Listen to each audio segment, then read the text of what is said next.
Lots of students are coming into career counseling centers like this one to find out about working in computers. Well, what really are the job opportunities in the field, and what kinds of skills do you need to get them? We'll get answers to those questions today as we take a look at careers in computing on this edition of the Computer Chronicles.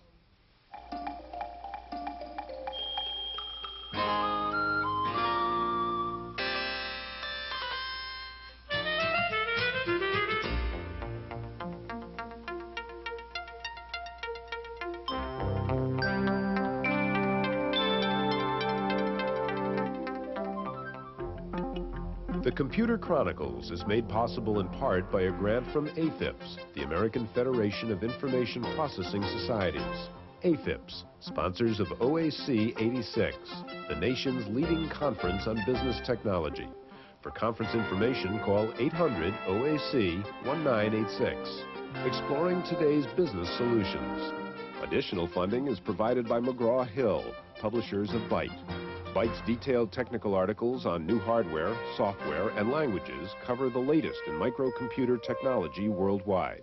Byte, the international standard.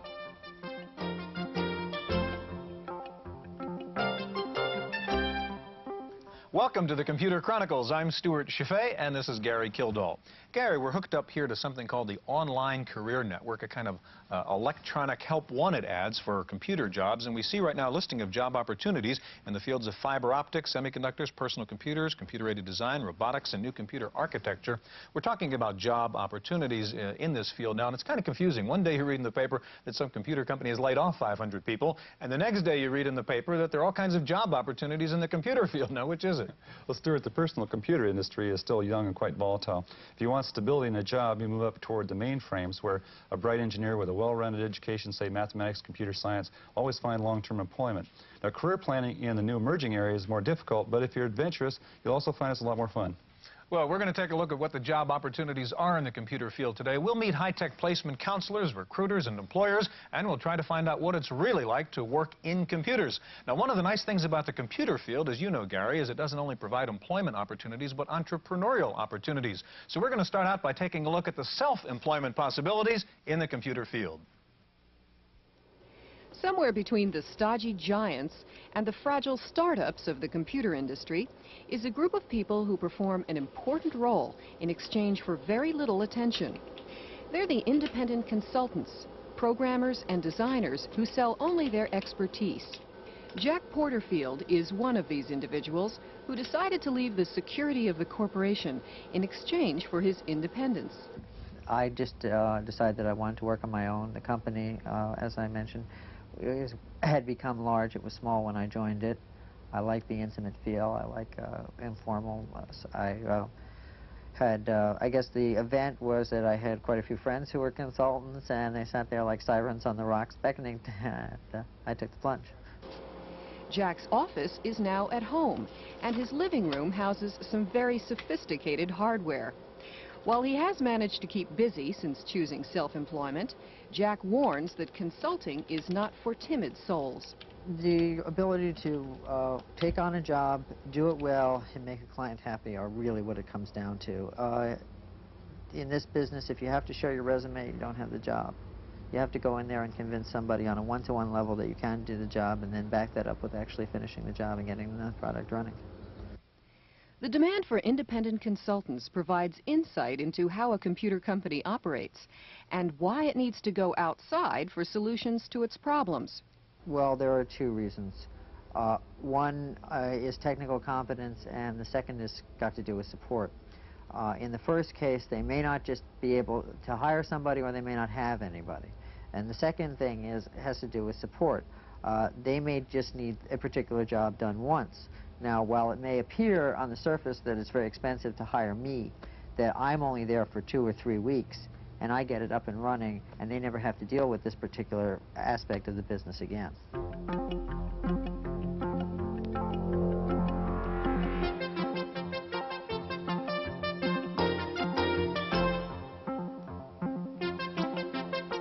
Joining us now in the studio is James Patterson. James is coordinator of high-tech counseling at Stanford's Career Placement Center.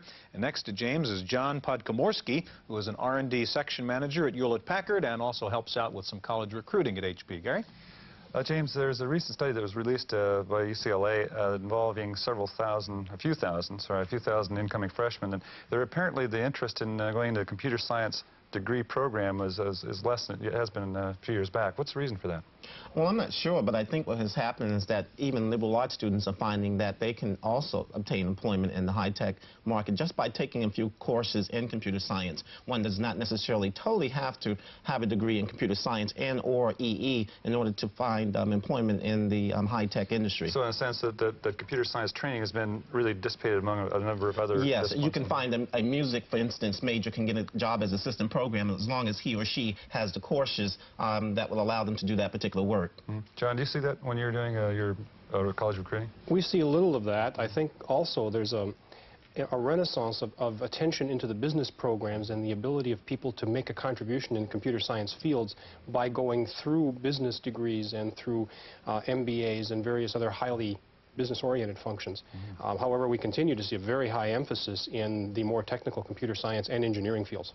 Well, this is actually a question for both. I'll start with John. When you go into a college situation to do recruiting, what do you actually look for in a student that's coming up? We have several different types of requirements. For the R&D environment, we are obviously looking for very, very well qualified, very high GPA, strong technical contributors, often with technical backgrounds and the ability to demonstrate that they've worked in the field.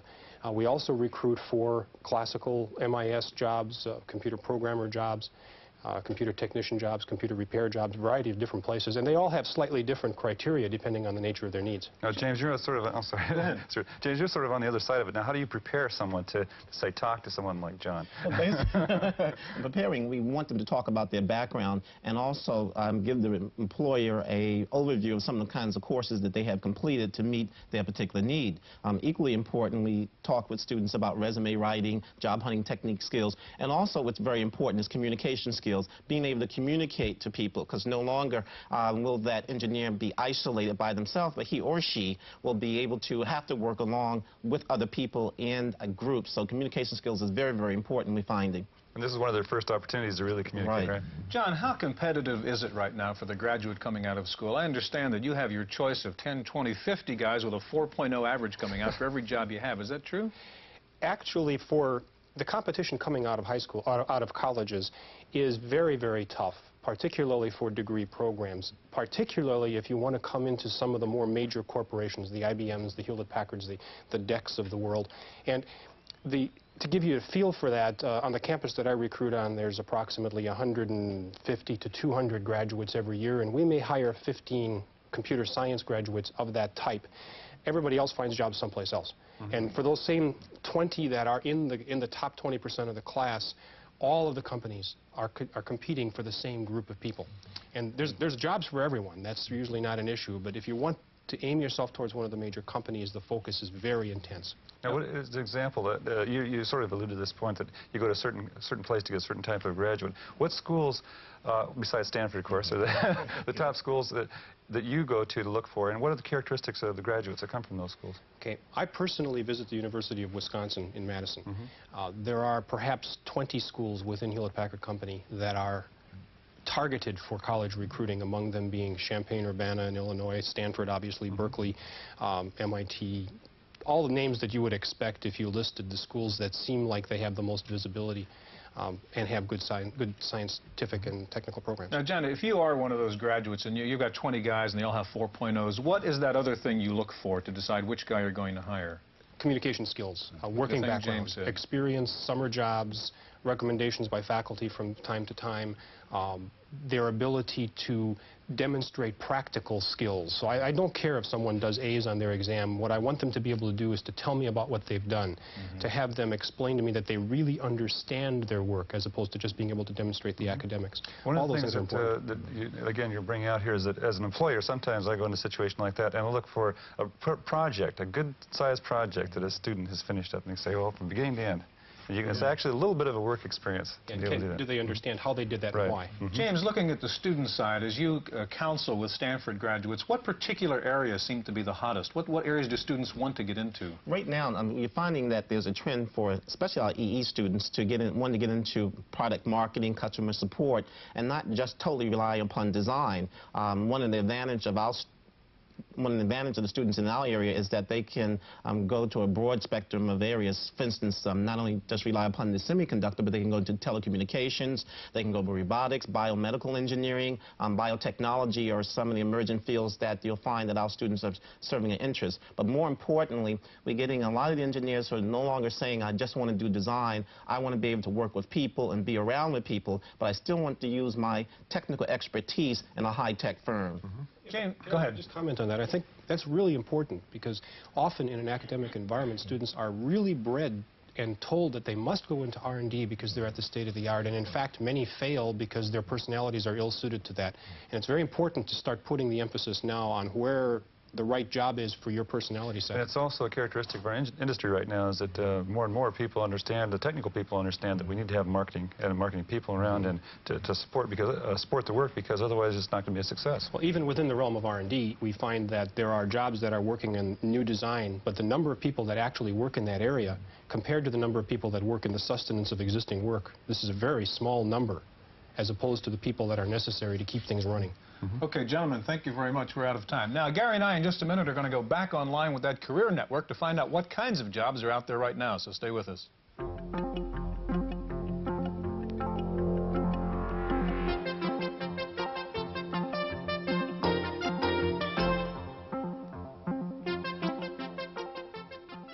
Gary and I are hooked up again to this online career network, Gary, and we may be out of work soon, so maybe we better look for a job. Let's see what the opportunities are here. Okay, well, I always wanted to be an electrical engineer. I always respected these guys. Let's try that. Okay, so you can get an honest job here. Okay, let's see if I'm qualified for this one.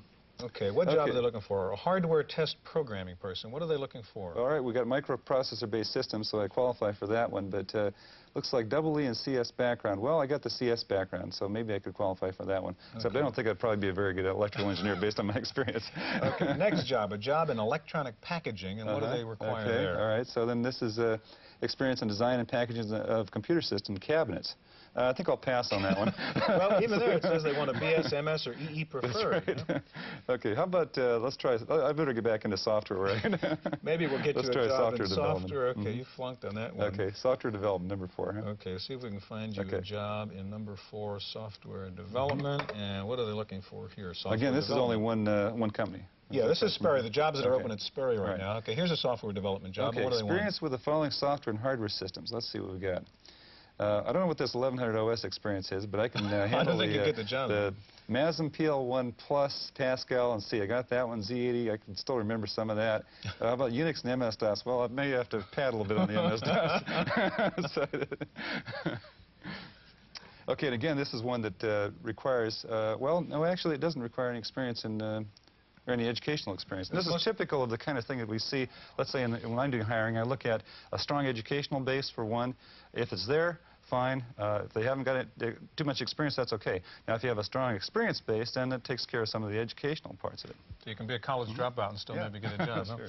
Well, one of the nice things, in fact, in the computer field is jobs are being opened up not only in these higher levels, but at lower levels. For instance, one of the fastest growing areas is computer maintenance, where you can get a job maybe with just a couple of years of college. We're going to take a look at that now with this report from Wendy Woods. 9 out of 10 of these students will be able to walk out of this 2-year technical school into well-paying jobs in the computer industry. They're training in the fields of hardware, systems analysis, software programming, and maintenance. The Labor Department says these computer fields are among the fastest growing occupations in the U.S. through 1995, meaning the employment prospects for these students are virtually among the best for any profession in the country. Despite the slump of 1985, the careers for which these students are training have tremendous potential. While fewer will enter the manufacturing end compared to several years ago, more will walk directly into design and engineering jobs, especially in fields such as microwave and telecommunications, as America's electronics industry matures and specializes. I think they have wonderful job opportunities in the field of electronic and computer technology, and whether it be from the design concept And the prototyping of new designs, the application to solving new problems through electronics and computer technology, to the manufacturing, quality control, installation, and servicing of electronic products ranging from medical to automotive to industrial to computing devices. The students themselves, while admitting increasing enrollment in computer studies means increasing competition, are still optimistic. The aspects look great. You know, the market was down, what, 3-4 months ago, but it is picking up today. Enrollment in technical schools is generally increasing by 15% a year, while the number of jobs for these graduates outpaces that number. But the most important lesson they're all learning, meanwhile, is that their education won't end here. The fast-changing field of computers means a lifetime of learning, and many will be employed in specialties that we can only dream about by 1995. For the Computer Chronicles, I'm Wendy Woods.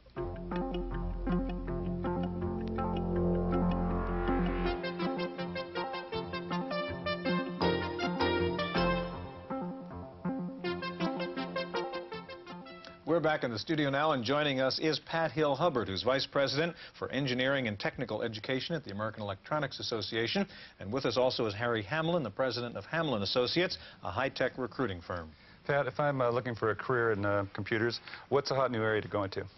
I would say telecommunications is certainly a career that is here and tomorrow. In fact, we just did a small survey, and we found that the projections for growth in software telecommunications areas in 5 years is 2.5 times what it is today. So. Okay, and what's driving that? I think it is, telecommunications is not singularly any longer AT&T's. It's a job that is of interest to all kinds of electronics and information technology companies, and not just here in the United States, but certainly worldwide. So we all need them. Harry, how about you? What do you see as the hot new areas? Well, definitely telecommunications, but overall, software is the language of high technology, and anybody who is proficient in software has a exciting life ahead of them. So just a good basic computer science background would be a good thing to get into. Absolutely. Yeah, well, Pat, what about that? Mentioning telecommunications, if you're a student in school now saying, okay, that's a hot area she told me about, what should I be taking? What should I be majoring in? Well, that is a small problem today, because AT&T used to train our telecommunications engineers, and they're not doing that anymore. In fact, we're just at the verge of launching a major new curriculum at the MS level in telecommunications engineering.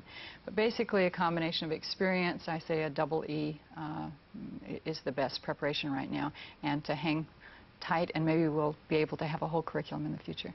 Well, this brings up a point. Earlier we were talking about the fact that it's very easy to find a 4.0 student, a graduate. As an employer, I don't find that to be the case, that it's very difficult to find a real good engineer. How do we go about, as an employer, what's the best way to find these people?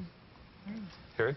Well, that's what we're that's what we're in business for. It's really a dedicated project to find these people.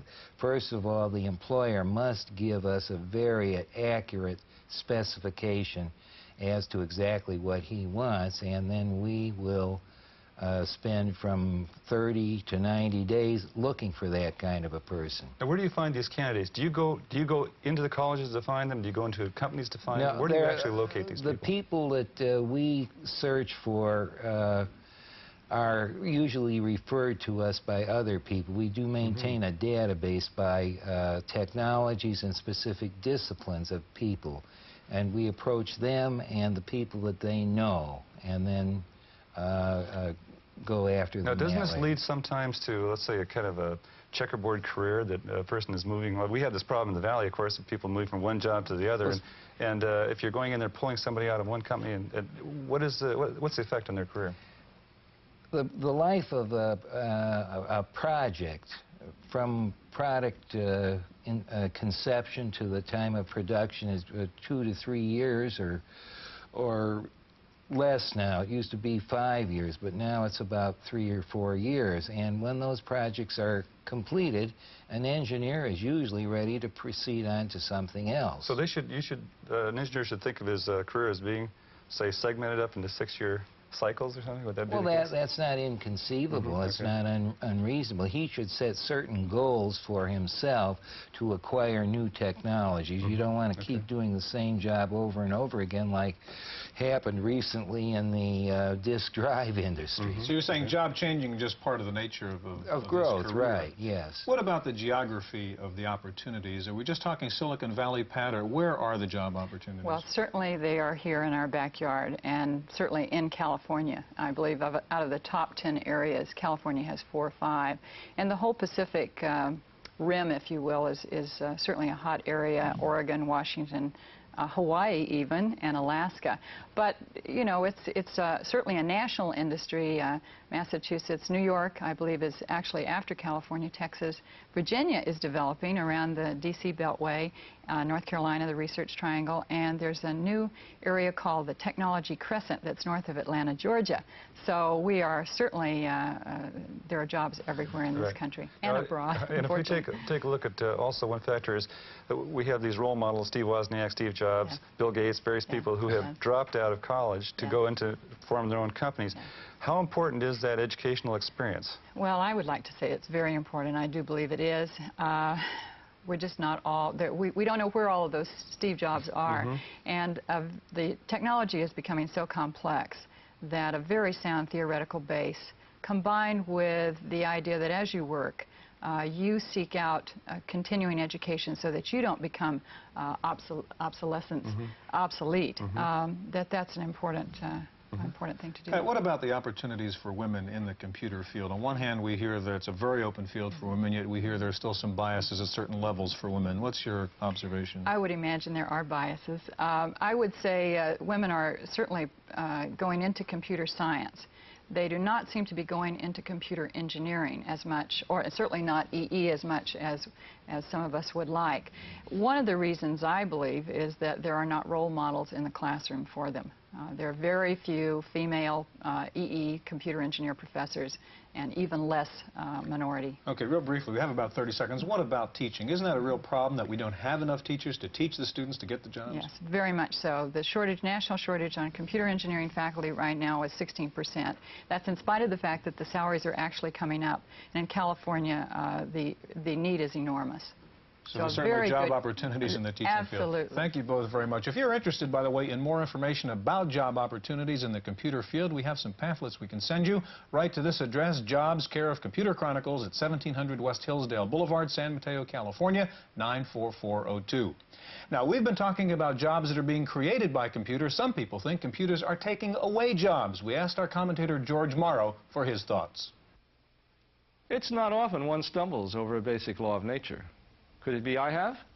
I want to call it the law of diminishing returns on complexity, and it goes like this. The labor burden of a machine increases in direct proportion to its complexity, while the labor benefit of a machine decreases in direct proportion to its complexity. Here's an example. If machine A is twice as complex as machine B, machine A will replace only half the labor force machine B did, while using twice as much labor to maintain, manufacture, and train for. Western civilization seems to have thrived on this principle, each generation creating more complex machines to support the increased population of the next. When it comes to complex machines, I think those of us in the microcomputer industry have done an outstanding job. In the repair and training fields alone, we may have created enough jobs to reduce national unemployment by half. It's a high watermark and may be hard to improve on. But then perhaps I'm underestimating our ability to make complex what could be simple. That's how I see it. I'm George Morrow.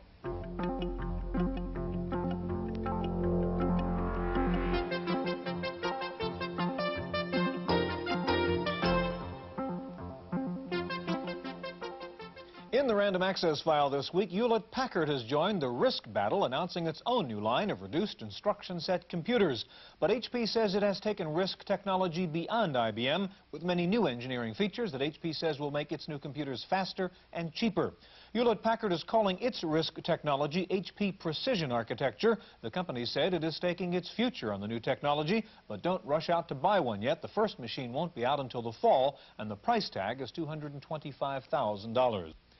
The battle lines are already forming among computer scientists on RISC technology. Despite the new IBM RT-PC and the HP entry, some engineers are saying that RISC machines will be very difficult to write software for, and some are saying that RISC chips are less reliable, lacking adequate error checking and redundancy.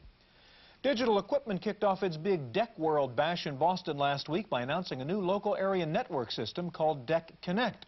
It allows a single digital wall plug to accommodate 4 separate feeds, one for high-speed data, one for low-speed data, one for voice, and one for video. AT&T has announced a new low-priced email system with a minimum charge of 40 cents to send a one-page letter. A stamp costs 22 cents. AT&T also says it will offer delivered email to recipients without computers for as little as $7.50 for overnight delivery. It seemed like the Indy 500 of chip makers at the recent solid-state circuit conference in Anaheim, California. Hitachi showed off its new Josephson junction chip, which performed a calculation in mere trillionths of a second. NEC showed off its new RAM chip, which it said operated at 25 billionths of a second. AT&T demonstrated its new MOS chip, which it said moved data at 3 billion bits per second. And IBM said its experimental microprocessor has 93,000 transistors on the chip and can literally run a mainframe program on a desktop computer. Time for this week's software review, and here's Paul Schindler. You know, some people are going to use one of these to look for Halley's Comet, but the rest of us are just going to have to try to peer into the sky for the big celestial event of 1986. If you want to see it early, though, it helps to have a sky chart. But sky charts have a problem. They really only show you roughly where celestial bodies are in the sky. Wouldn't it be nice if there was some way to obtain a sky chart that showed just what the sky looked like above your house? Well, as you probably guessed, I know how to get a chart like that by using a package called PC Planetarium. Now, first it asks you for your latitude and longitude. If you don't know them, it draws a globe and asks you to point to your location. Note that the screen is colorful and the instructions are simple and easy to follow. When you complete a task, PC Planetarium says thank you, an often overlooked but pleasant touch. Then it asks for the time and date of your sky chart and what time zone you're in. Obviously ready for 1986, the program points out Halley's Comet as well as other celestial bodies and constellations. PC Planetarium is slow as the dickens. It takes 15 minutes to draw a screen and 20 minutes to print it. But heck, how often do you need a sky chart? PC Planetarium is $52 from Light Software in San Francisco. For the Computer Chronicles, I'm Paul Schindler. In our legislative update file, the General Services Administration has just completed a survey of computer use by the federal government, looking at attitudes toward computers by new users. The most widespread applications, the big 3 led by spreadsheet analysis. The most frequently cited benefit was more timely output, and the biggest complaint, inadequate training. The Denver Public Library has developed a rather interesting computer application called the Electronic Atlas. Rather than struggling with the hundreds of pages in those oversized Atlas books, you can just enter certain database criteria and the computer will generate a map that answers your questions. There are 1,000 variables such as census figures, demographics, business locations, and so on. Finally, if you ever wondered how accurate barcode readers are, listen to this. International Robomation, which makes barcode readers, wanted to demonstrate the reliability of their system. They put a barcode on a Frisbee and threw it. And the barcode camera reader quickly and accurately read the data off the Frisbee. That's it for this week's Chronicles. We'll see you next time.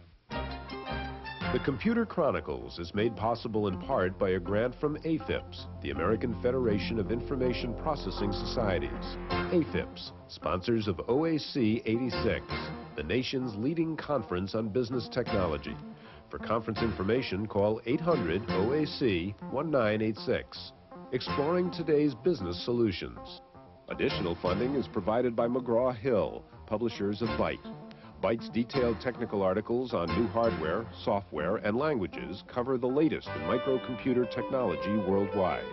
Byte, the international standard.